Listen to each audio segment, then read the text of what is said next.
오늘의 주제는 조금 무겁게 잡아봤습니다. 수면제, 약인가 독인가? 잘 쓰면 약일 거고 못 쓰면 독일 겁니다. 제가 왜 이 주제를 정했냐면요, 요즘에 약에 대한 걱정과 우려가 예전보다 더 많이 늘어난 것 같아요. 또 SNS나 또 인터넷 유튜브 방송을 통해서 정보들이 이제 많이 노출되고 공유되다 보니까 수면제의 부작용에 대한 문제들이 저희가 그전에 잘 몰랐던 내용까지 속속들이 알다 보면서 더욱더 수면제를 과연 먹어야 될 것인가, 오래 먹으면 어떻게 되지, 중독되면 어떻게 되지 하는 이런 생각들이 있어서 실제로 외래를 진료를 볼 때도 환자들이 와서 약에 대한 거부감들을 상당히 많이 경험하고 있습니다. 그래서 이에 대해서 조금 올바르게 여러분들하고 한번 얘기를 나눠보면 어떨까 싶어서 이 주제를 정했습니다. 저는 그렇게 생각합니다. 어떤 약이라도 부작용을 다 동반되고 있습니다. 부작용이 없는 약은 없는 거죠. 하다못해 우리가 쉽게 먹는 위장약도 그에 따른 부작용이 다 있을 수 있습니다. 그런데 이제 그런 약의 부작용이 심각성이 꽤 있으면 그것이 주의가 필요하기 때문에 전문약으로 분류하고, 부작용이 상대적으로 적고 크게 무리가 없으면 누구나 처방 없이 복용할 수 있다고 해서 일반 약이라고 분류해서 약국이라든지 슈퍼에서 우리가 쉽게 구해서 복용하고 있죠. 이 수면제 또한 뇌를 억제하고 뇌를 조정하는 약이다 보니까 부작용이 없을 수가 없습니다. 그래서 필요에 따라서, 그리고 그 약의 목적에 따라서 적절하게 사용되면 그에 따른 효과를 우리가 기대할 수 있고요. 그 약이 과하게 복용하거나 무분별하게 남용되거나 또는 반대로 적정 용량과 미달돼서 적게 복용하게 되면 질병이 치료도 안 되고 약의 농도가 높아 생기는 부작용을 우리가 감수할 수밖에 없고, 그런 부작용 때문에 많이 고통을 받는 것 같습니다. 그래서 오늘은 이 주제에 대해서 좀 여러분들과 함께 수면제의 종류, 그리고 그에 따른 부작용, 어떤 환자한테 누가 이걸 쓰는 것이 좋을 것인가에 대해서 얘기를 해보고자 합니다. 수면제, 수면제 하면은 어떤 부작용이 생각나시나요? 우선 졸음, 두통, 어지러움, 안절부절, 성욕 감퇴, 식욕 감퇴, 기억력 저하, 또 기억 상실증, 혼동각성, 이런 것들이, 환각들이 생깁니다. 간과하고 있는 부작용 하나가 체중이 늡니다. 수면제로 사용하는 모든 약들이 체중 증가를 일으킬 수 있습니다. 입마름도 잘 만들 수 있고요.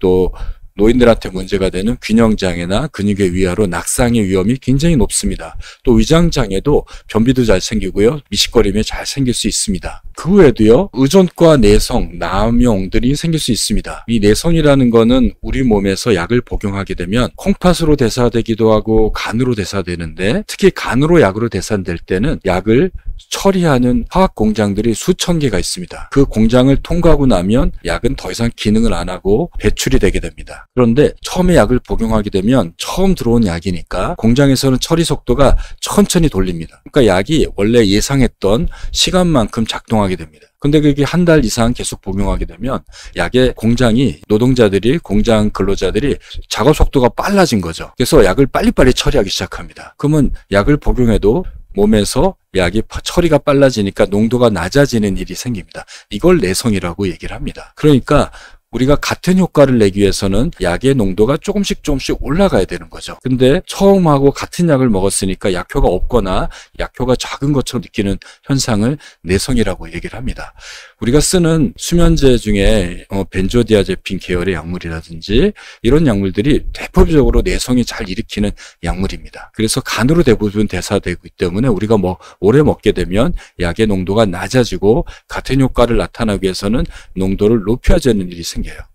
의존이라는 거는 약이 갑자기 끊었을 때, 약이 작용했을 때 기능들에 대한 게 없어지는 현상입니다. 대표적인 게 이제 알코올 중독, 또 담배 중독, 마약 중독, 이런 것들이 그런 거죠. 술이나 마약들을 우리가 먹게 되면 몸에 도파민이라는 농도가 올라가게 됩니다. 술이나 마약을 끊게 되면 도파민이 낮아지게 되니까 굉장히 안절부절하고 이런 현상이 생기게 되죠. 수면제의 경우에는 가바로 설명합니다.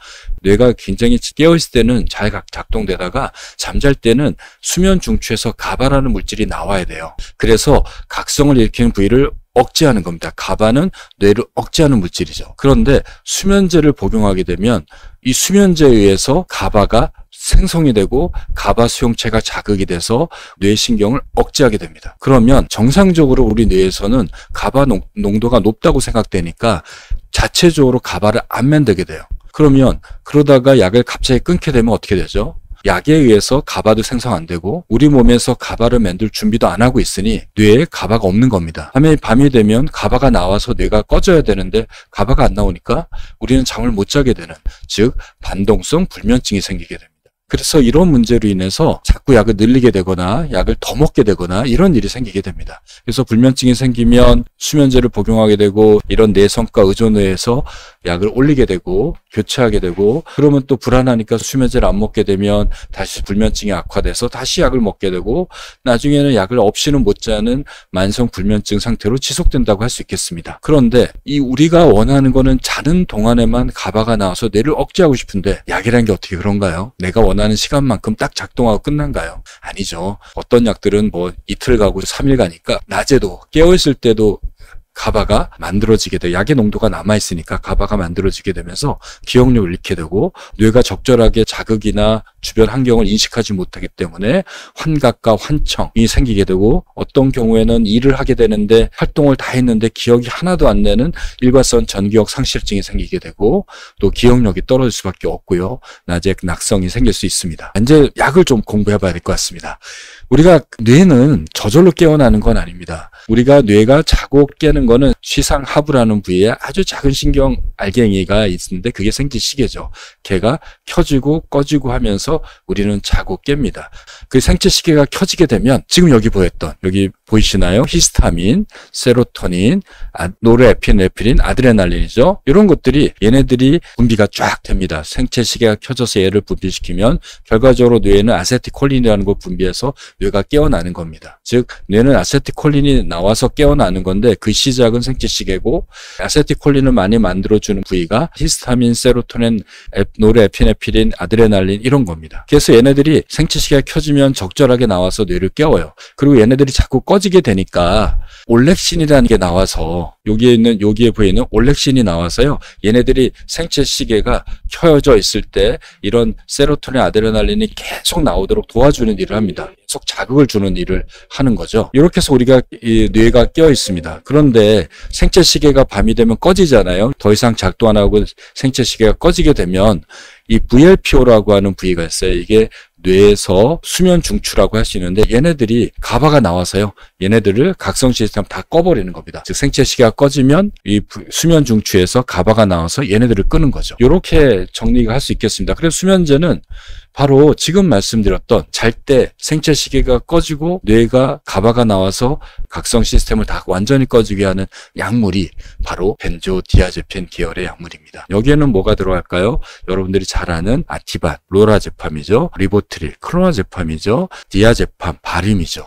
이런 약들은 약효가 깁니다. 보통 하루에서 많게는 3일까지 갑니다. 또 약효가 짧은 약도 있습니다. 그게 자낙스, 알프라졸람이죠. 또 에티졸람이라고 하는 데파스는 방광기가 한 6시간, 7시간으로 짧습니다. 앞서 말씀드렸던 로라제팜, 크로나제팜, 디아제팜은 방광기가 하루 이상 가는 거고, 그래서 이런 약들이 들어오면 뇌가 갑자기 가바를 확 분비돼서 생체시계가 켜져 있든 꺼져 있든 상관없이 생체시계와 무관하게 뇌를 눌러버리는 일을 처리하게 됩니다. 자, 그 다음에 또 쓸 수 있는 게 뭘까요? 각성을 일으키는 이 부위를 그냥 꺼버리는 방법이 있겠죠? 이게 히스타민, 세로토닌, 노르에피네핀이라고 했는데 이 각각을 꺼버리는 약들이 있습니다. 히스타민을 반대하면 항히스타민이죠. 우리가 콧물약으로 복용하는 겁니다. 감기약 먹으면 졸립잖아요. 또 아까 세로토닌, 아드레날린은 우리가 우울증 때 이 세로토닌, 아드레날린이 낮아져서 우울증이 생긴다고 합니다. 이 세로토닌과 아드레날린을 높여주는 약이 있죠. 그게 항우울증 약물입니다. SSRI, TCA 약물도 여기에 해당됩니다.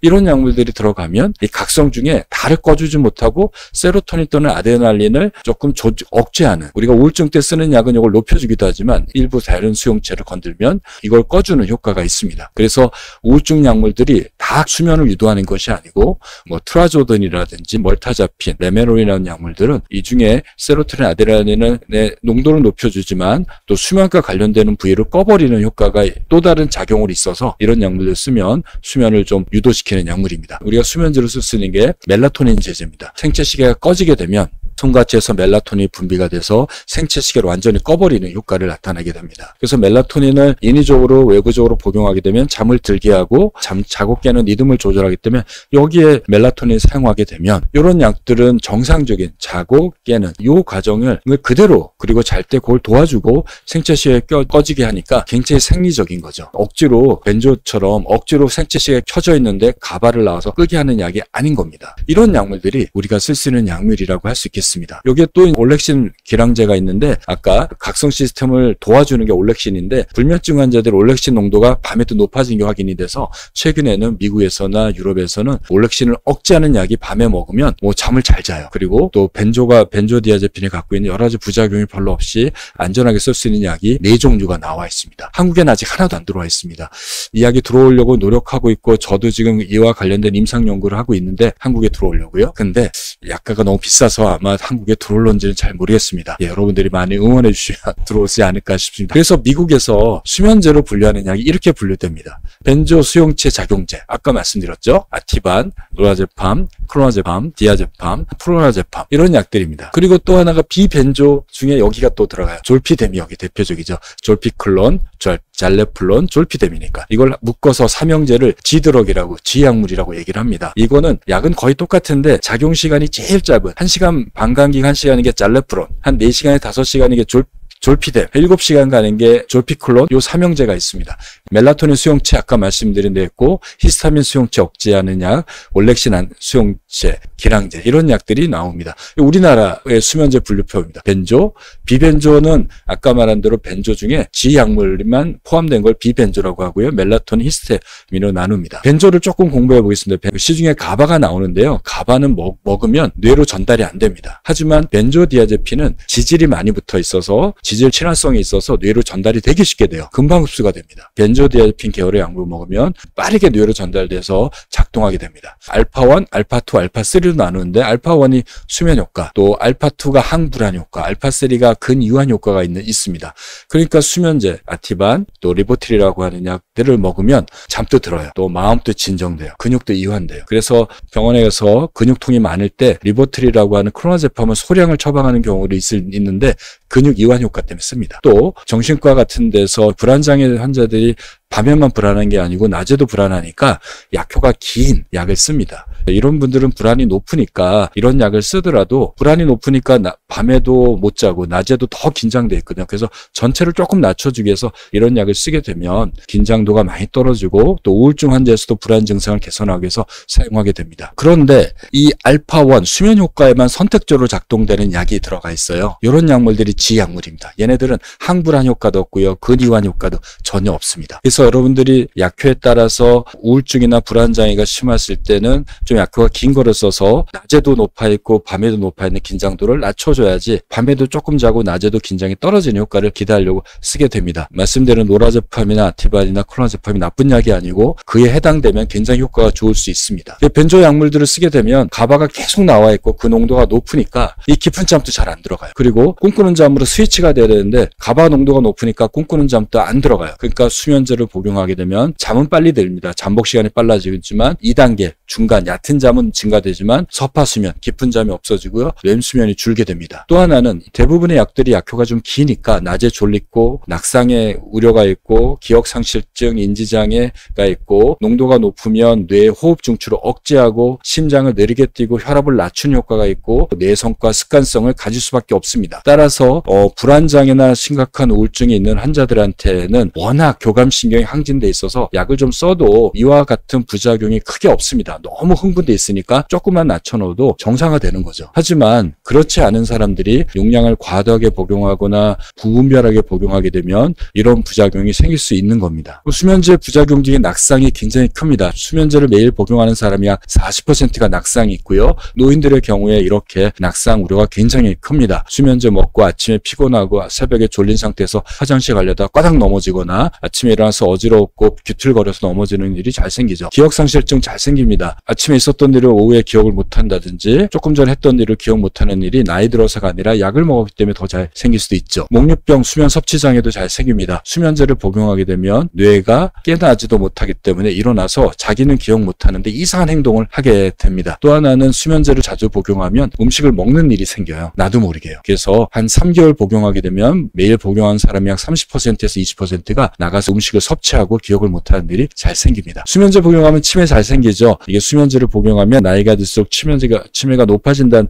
그래프이고, 이렇게 옆에 이렇게 많은 사람들이 연구를 했는데 결국 수면제를 매일 먹으면 치매 위험성이 여기가 중간값인데 다 높다라는 거예요. 한 1.5배에서 2배 정도 치매가 생긴다고 할 수 있습니다. 주의해야 될 게 수면제 부작용은 사실은 벤조디아제핀 계열의 약물의 부작용이라고 할 수 있습니다. 그럼 우리가 대체로 쓸 수 있는 약 있죠. 벤조도 독은 아니죠. 불안장애나 우울증 있는 환자한테 쓸 수 있는 약입니다. 이런 벤조가 아닌 약물 중에 우리 쓸 수 있는 약 있죠. 항우울증 약물입니다. 뭐 트라조돈, 멀타자핀, 독세핀, 아미트립틸은 여기 파란색, 빨간색으로 표시한 게 이 약물들이 우울증 약물 중에 수면을 좀 좋게 해주는 효과를 제가 표시해 놓은 겁니다. 사실 이런 것들은 여러분들이 판단하기 좀 어렵고 담당 선생님이 여러분들의 상태를 잘 봐서 수면에 의존성이 있는 가능성인들한테 이런 약들을 쓰게 되면 훨씬 더 좋은 결과를 초래할 수 있습니다. 그래서 우울증이나 불안장애가 동반되는 경우 이런 약물들이 세로토닌을 높여주기도 하니까 우울증도 좋아지기도 하고 항불안 효과도 있습니다. 벤조디아ze핀 계열의 약물이 미미하거나 효과가 없거나 벤조에 너무 의존되는 경우에 이를 대처하기 위해서 대체 약물을 사용하기도 하고요. 또 벤조 약물들을 오래 쓰게 되면 호흡이 억제돼서 수면 무호흡증이 악화됩니다. 수면 무호흡증이 동반되는 경우에 벤조 약물을 쓰면 안 되기 때문에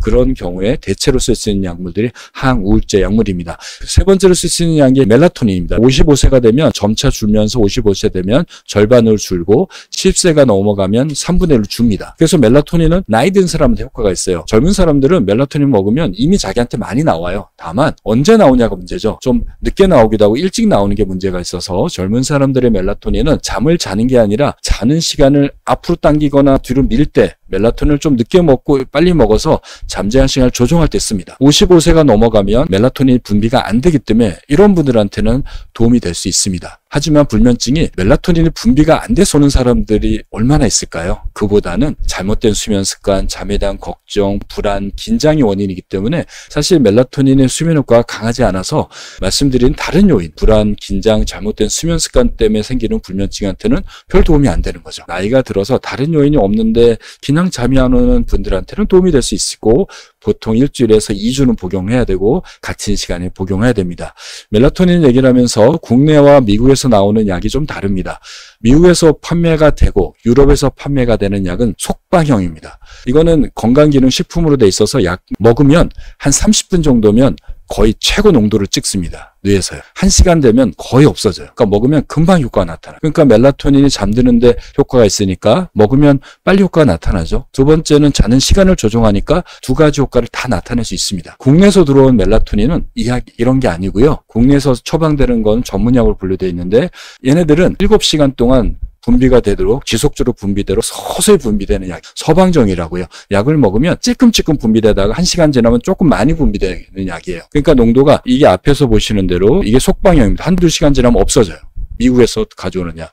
서방형은 이렇게 길게 나오는 약입니다. 그래서 미국에서 들어온 약은 되게 자기 30분 전에 같은 시간을 정해놓고 먹으면 됩니다. 왜냐하면 먹어도 금방 흡수가 되니까요. 한국에서 처방되는 약은 약이 먹어도 찔끔찔끔 분비가 되니까 보통 그리고 1시간에서 2시간 이후에 쫙 올라가게 만들었거든요. 약의 녹는 속도를. 그러니까 약을 1시간에서 2시간 전에 미리 먹는 겁니다. 이 차이가 있다는 걸 이해하시고요. 멜라토닌 부작용 거의 없는데 몇 가지가 있습니다. 많이 드시면 약간 낮에 아침에 졸릴 수 있고요. 체온이 낮아지는 효과가 있습니다. 멜라토닌 체온을 1도 정도 떨어뜨리거든요.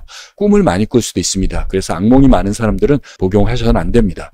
그 여성들의 생리라든지 유주 분비가 생길 수 있는 문제가 있을 수 있습니다. 멜라토닌은 수면제가 아닙니다. 작업계는 리듬을 조절하는 거고요. 잘 때 나오는 물질이니까 우리가 먹을 때도 그 시간에 맞춰서 먹어야 됩니다. 아무 때나 먹어서는 안 되고요. 내가 원하는 시간에 미국에서 가져온 건 30분, 한국에서 나오는 건 1시간 전에 같은 시간에 매일 고정하게 먹어야 됩니다. 너무 늦게 먹으면 잠자는 시간이 뒤로 밀립니다. 그래서 한 2주 정도 복용해야 됩니다. 올렉신 수용체 기량제는 한국에 들어와 있지 않습니다. 수보렉산트, 렘보렉산트, 가레도렉산트라는 약이 이미 출시가 되었고요. 이런 약을 썼더니 잠드는 데도 빠르고 중간에 깨는 걸 줄여주고 오래 먹어도 의존성이나 내성이 없는 약으로 알려져 있습니다. 이제 국내에서 저희가 약 한 가지 약을 외국 약을 들어오려고 국내 임상 연구를 진행하고 있고 저도 지금 하고 있는데 이 연구가 잘 통과되면 우리나라 식약처 허가를 받지 않을까 싶고 그 외 약가 협상을 통해 한국에 들어올 가능성이 있는데 약가가 조금 외국에서 꽤 비싸게 판매가 돼서 과연 한국 정부에서 이 비싼 약을 보험을 해줄지 그거는 잘 모르겠습니다.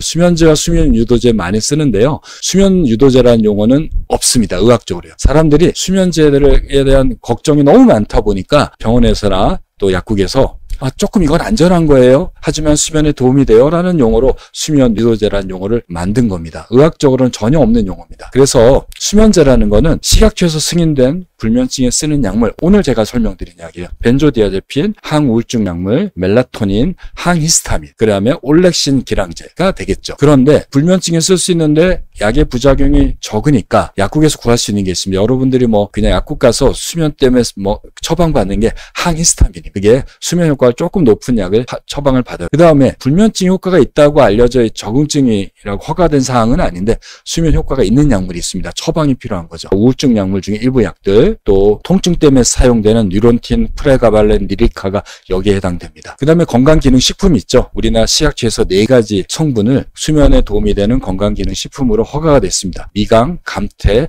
락티움, 가바가 여기에 해당됩니다. 하지만 이런 식품들은 불면증이 이미 시작되고 약을 복용할 정도 심각한 사람들은 복용에도 효과가 없습니다. 건강기능식품은 건강한 사람이 질병에 노출되지 않도록 하기 위해서 복용하는 거거든요. 그냥 잘 자는데 가끔 못 자거나 조금 불편할 때만 복용해보는 거죠. 수면제 올바른 사용법. 우선은 수면제를 사용할 때는 특히 잠을 목적으로 사용할 때는 단순히 약을 먹어서 혈압약을 먹거나 당뇨약을 먹을 때 우리가 약만 복용시키지 않습니다. 규칙적으로 운동하세요. 살을 빼세요. 먹는 거를 잘 조절하세요. 단 음식 먹지 마세요라고 하면서 혈압약을 쓰고 당뇨약을 복용하기 시킵니다. 그런데 당뇨약을 먹어도 혈압약을 먹어도 안 떨어지는 분들이 있고 조절이 안 되는 분이 있습니다.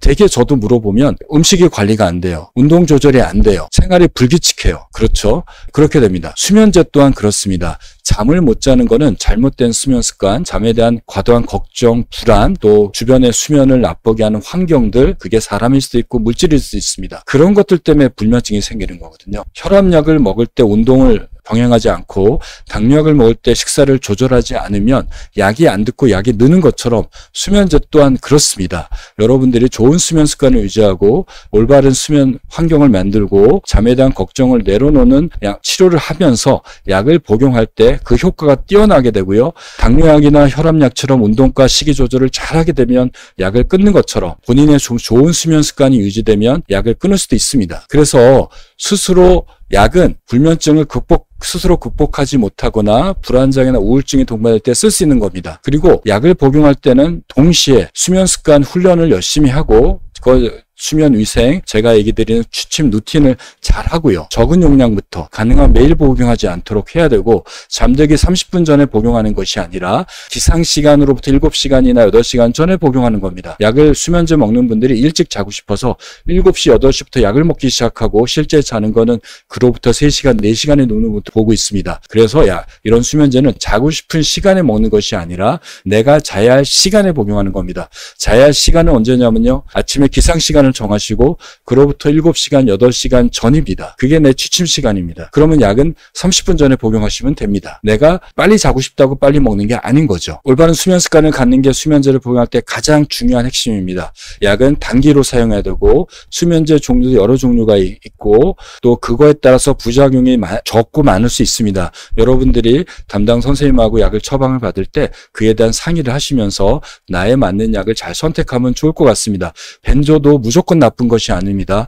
너무 불안한 경우에 벤조만큼 효과가 좋은 약이 없습니다. 그래서 여러분들이 잘 선택하시면 좋겠고 정해진 용량을 드셔야 되고 효과가 없다고 약을 스스로 높여서는 안 됩니다. 부작용도 잘 알고 드신다면 여러분들도 부작용 없이 잘 자는 좋은 수면을 유지할 수 있고 더 나아가서 그 습관이 유지되면 약도 끊을 수 있을 것 같습니다.